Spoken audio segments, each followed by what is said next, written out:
you seem to... I think you've benefited from the Curb model. Right, what is the which Curb is, model? well, I think of the Curb model, I think of a newer act going on tour with people who are just the right level above them, or have had the right audience. They have enough, because it's such a huge organisation, they're really good at pairing you and Josh. Yes. And I know you have loads of support for Josh. Yeah, so Josh is a good example. So I started doing Josh's support years ago, so long ago. The first, to give the listeners an idea of, like, we know how big Josh Widdicombe this is now. The first date we did was like 120 seats just outside of Hull, or 130 seats, and we were both so nervous, and I supported him for the next sort of 5 tours or 4 tours until the final one that I did was opening for him at the Hammersmith Apollo, which was amazing. And and it's either me or Ivo Graham that's always done his support. And so, yeah, just like an amazing journey and also to be able to watch a comic, find his audience, and get, all of a sudden Josh was this, like, we'd gone from being, just 2 people staying in a travel lodge to people stopping him in the street, asking for photos, being in a service station in Birmingham, and everyone going, that's that boy off Last Leg. Yeah, right. Boy. Sorry, Josh, if you listen. But it was, a lovely thing to work with Josh. But I went through a phase of opening for all of the boys. That's what I've sort of, I was always in the clubs, but more so, I was, and they still do support. I'm going out with Josh in autumn. We're doing a handful of dates, not all of them, just sort of some of the fun ones, because I have such a good time on the road with him. But I've opened for Josh and Alan, done a few for Kevin Bridges, Romesh.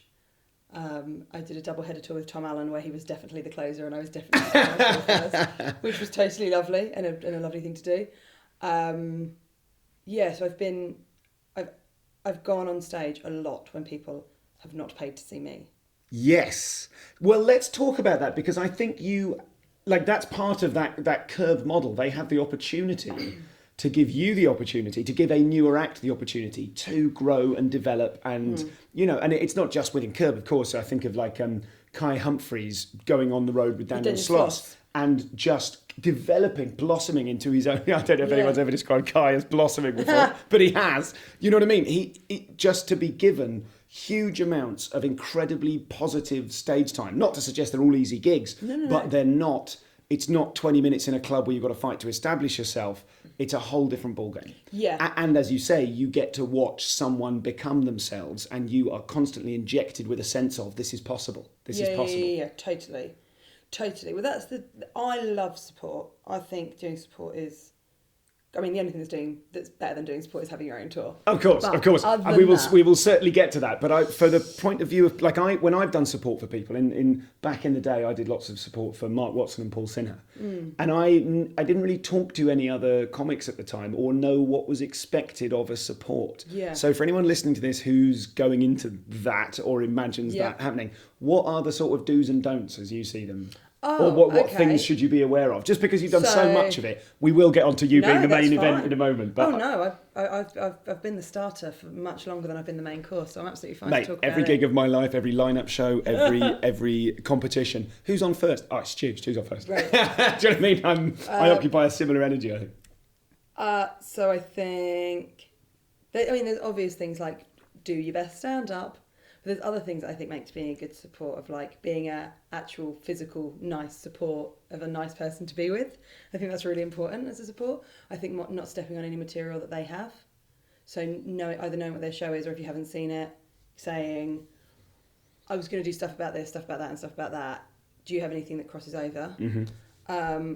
Asking them if you sometimes main acts don't like you to talk to the audience, because then they might end up asking the same person a question which is useless to them in their show, if the audience already know who that person is and they've already had something funny happen with them. And then I would say taking on, it depends if you've got a similar style to me. I think the reason that I've done well at support and the reason I've done so much is that I take on a joyful energy of, we're all here, we're going to have a lovely time. Sure. I'm free. I'm the free bit tonight. My job is to come on and sort of tickle you a little bit, make sure you're all ready for the main event. I've seen the main event. The main event is amazing. Josh's show is wonderful this year. And so, but I've had little tricks. I mean, Josh is a great example because I have loads of stories about being on the road with him because I've been on the road with him for years. So I can just do a story and then do Josh's voice. Yeah, right. Yeah. And people know it's like a shorthand of people going, oh, they're actually friends. Sure. Oh, well, we really like him. He must like her. And it so also, we like her. and it imprints us with, the guys are on the road together. Exactly. In the way that people always assume you are at a mixed bill gig with people you'll never see again. Exactly. Do you guys travel around together? Yeah, Absolutely not. Yeah, exactly. So I'd say that's part of it, for sure. But just getting, I think it's just about doing, I would always be careful about not doing anything sort of too crude or too, I think you want to be you, but you want to be not too bland, but you don't want to be, I wouldn't want to be like aggressive or do any of my stuff that's a bit like, closer to, I wouldn't do anything too rude or anything too sweary. Because you've sort of got to consider, okay, well, who is this person's audience? Well, Josh, for example, is on TV every Friday. It might be something you sit down with your family and watch. He often gets quite a young crowd. They might be in with their mums and dads. You don't want to be, I don't want to be this. And is that frustrating in any way? Is there an element of which when you are being, maybe not frustrating, but if you MC a gig and you do a great job, if you do your great job, no one notices. Yeah. I've never found it like that. I've always really enjoyed doing it. I think that there was a time when I thought I really want to be able to tour under my own name. I really want to be able to get an audience. But it was never I want to stop doing support because I've always loved it. Yeah. It's always been a really fun thing in my diary. Well, like this show now that I've just done at the festival. So I warmed this up. So Josh is going out on the road in October, and for the last 2 months, every Tuesday, he and I would go to a theatre together. He'd do an hour of new stuff off notes, and I'd do half an hour off notes.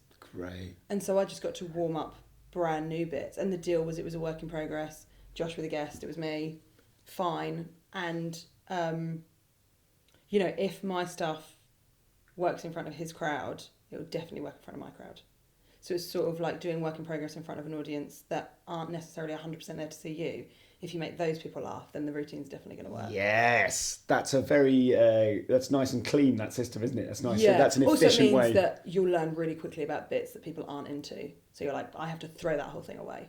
And that's why I think that I was very quick at writing this show, and I'm very proud of this show because I was cutthroat.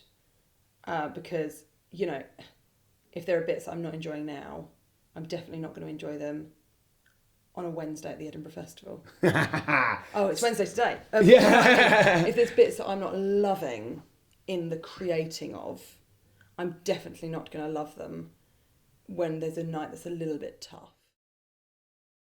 For tour dates, news, updates, whatever they are, and the latest episodes of the Comedian's Comedian podcast, go to stuartgoldsmith.com.